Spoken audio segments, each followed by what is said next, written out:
Ramadan Karim, Alhamdulillah kita masih diberi kesempatan berada di bulan Ramadan ini.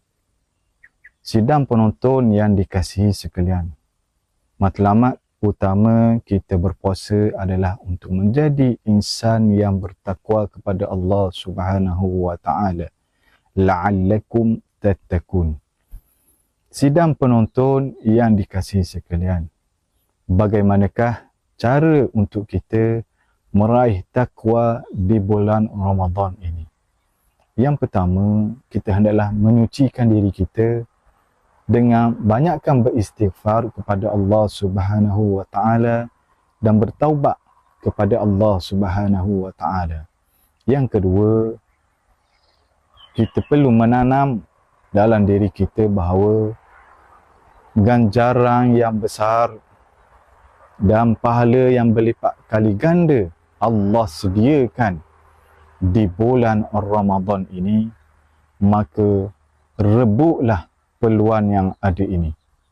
Yang ketiga, berpuasalah daripada perkara yang haram sebelum berpuasa daripada perkara yang halal.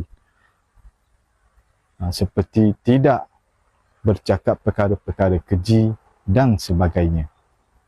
Yang keempat, kita hendaklah membudayakan bacaan Al-Quran di sepanjang Ramadan ini. Yang kelima, kita hendaklah memperbanyakkan solat sunat, terutamanya solat malam seperti tarawih, tahajud dan sebagainya. Yang keenam, kita hendaklah memperbanyakkan bersedekah di bulan yang mulia ini. Yang ketujuh, kita kurangkan makan kerana bulan Ramadan ini bulan kita berlapar, bukan bulan kita makan-makan sehingga berlaku pembaziran. Yang kelapan, kita hendaklah memperbanyakkan berdoa kepada Allah Subhanahu wa taala.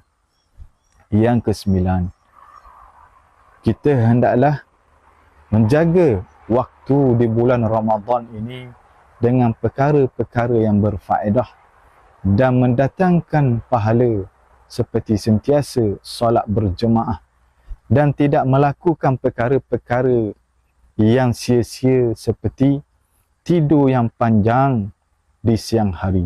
Dan yang terakhir adalah beriktikaf di 10 akhir Ramadan. Ramadan dihayati, syurga menanti insya Allah.